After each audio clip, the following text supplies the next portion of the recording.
The prayer is composed of pillars, mandatory things, wajibat, and sunan, recommended. They said pillars, whether you forget them, neglect them, intentionally or unintentionally, your prayer is invalid, unless you pray it in the same prayer. And mandatory things, if you abandon them, if you don't do mandatory things deliberately, your prayer is invalid. If you forgot, you can make up for this by offering 2 sujood of sahu, forgetfulness, prostration. Sunan, if you don't do it intentionally, there is nothing wrong in that, and you're not sinful, and your prayer is complete. And from this hadith and other different versions, they learnt the pillars of Salah, and they differed. The schools of thought, they differed greatly in defining the pillars of Salat, but the most authentic opinion that they are between 14 and 15 pillars of Salat. What are they? First of all, the pillars of Salat: to stand up when you are capable, because I'm talking about mandatory prayers. If I'm capable to stand up but I sit down, I don't want to stand up, my prayer is invalid. The Prophet said in the authentic hadith, pray standing up. If you're unable, sitting down. If you are unable, then lying on your side. I must pray standing up. The second pillar is at-takbir, takbiratul ihram.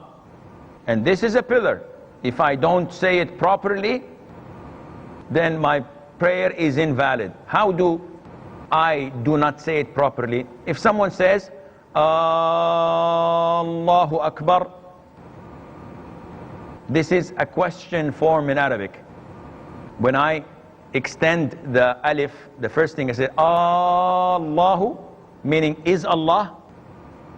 So if someone says Allahu Akbar, his prayer is invalid. If someone says Allahu Akbar, Akbar is a drum in Arabic, Akbar. So if someone says Allahu Akbar, his prayer is invalid. But if a person changes a vowel, instead of saying Allahu, he says Allah, Allah Akbar, this is okay.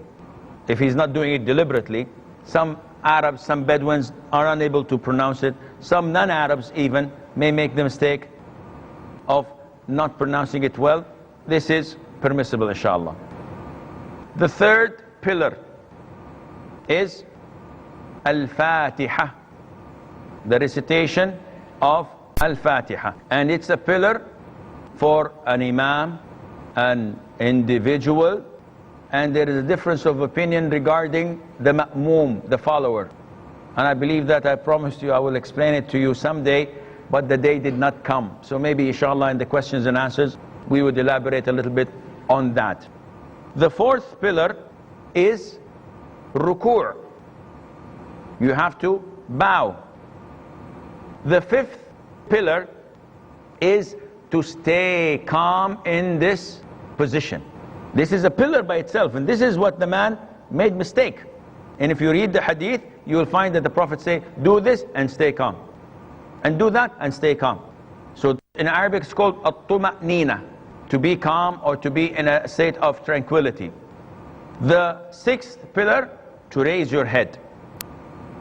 The seventh, stay there, tranquility, calmness while doing this. Eighth, sujood, prostration. Ninth, to be calm in that position. Don't just touch and go. No, do your prostration and be calm in that position. 10th, to sit between the two prostrations. 11th, to be calm while sitting in that position. 12th, to sit for the last tashahhud. If I'm praying a 4 rak'ah, the second sitting is not a pillar, it's mandatory. The fourth sitting before salam, this is a pillar. If someone does not do it, his prayer is invalid. Number 13, at-tashahhud. And what do we mean by at-tashahhud? At-tahiyyatu lillahi was-salawatu wat-tayyibat. And what about الصلوات الإبراهيمية اللهم صل على محمد وعلى آل محمد. It's an issue of dispute among scholars. Some say it's a pillar, some say it's mandatory, some say it's sunnah, and the most authentic opinion that it is sunnah. If you don't offer it, your prayer is valid. But at-tashahhud, at-tahiyatu lillah, this is a pillar that you must say it. Number 14, offering as-salam. And one or two, the majority of scholars say that one is rukun, pillar, and the second is sunnah. Madhab al-Imam Ahmad ibn Hanbal is that both are mandatory. So you have to say assalamu alaikum wa rahmatullah, assalamu alaikum wa rahmatullah. What does this make a difference between the schools of thought? It makes a difference to us when we are praying behind an imam and we miss the rak'ah. If we say that it is mustahab, the second taslim, it is recommended but it is not mandatory, this means that when the imam says assalamu alaikum wa rahmatullah, I can stand up because the prayer is finished. According to Imam Ahmad's madhab, no, if the imam says assalamu alaikum and I stand up, meaning that I did not complete the prayer with the imam and my prayer is invalid. So the best thing for you to do is when the imam gives as-salam, wait until he gives the other salam, then you stand up, or if you concluded the prayer as well, you offer the salam after he finishes the second. Here in this country and elsewhere, I've seen the people offer the first salam with the first salam of the imam. The minute the imam says assalamu alaikum wa rahmatullah, they all say assalamu alaikum wa rahmatullah. No, you should wait until he finishes the second salam, because by this his prayer has concluded and you can start to offer salam as well. What was the last one? 14. Now we go into 15, which is the order. What is the meaning of the order? You cannot make prostration before ruku'. So if someone's standing up and then said Allahu Akbar and make prostration and finish two and then goes to make one ruku', we say that your prayer is invalid because it has to be in the same order. What are the things that are considered to be voluntary? Or let's go to wajib. What are the things that are mandatory, that if I forget them, I have to prostrate sujood as-sahu? Let's begin from the beginning of the prayer. First takbir? No, this is a pillar. Fatiha? No, this is a pillar. Reciting the Quran, surah? No, this is a sunnah. So every rak'ah in dhuhr, if I pray only Fatiha, my prayer is valid, correct? Even the sunnah, because the voluntary prayers, because the surah is a sunnah, it is not mandatory. Saying Allahu Akbar to bow, pillar, mandatory, sunnah? We don't know. It is mandatory. It is mandatory. This is correct. So to say Allahu Akbar is mandatory. Sami Allahu liman hamidah is mandatory. Rabbana walakal hamd is mandatory. Raising the hands to say Allahu Akbar, mandatory or sunnah? It is sunnah. We've discussed this before. Saying Subhana Rabbi al-Azim wa bihamdih, pillar? No. Mandatory? Yes.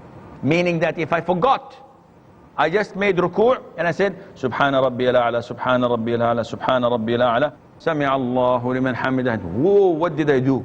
Subhana Rabbi al-A'la, I should have said this in sujood. I said it in ruku'. What to do?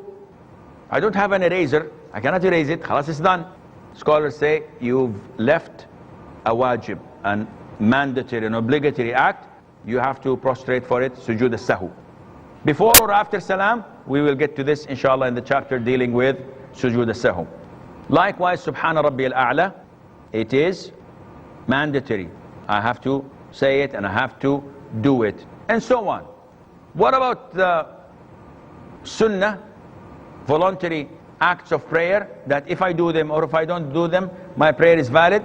There are plenty, such as Dua al-Istiftah, Subhanak Allahumma bihamdik tabarak asmuk ta'ala jadduk, or Allahumma ba'id bayni wa bayna khataya, which we have studied before, such as A'udhu billahi minash shaitanir rajim, Bismillahir Rahmanir Rahim, reciting the surah after the Fatiha, raising the hands when you're prostrating, putting the right on the left, This is all sunnah. If I don't want to, I just pray like this.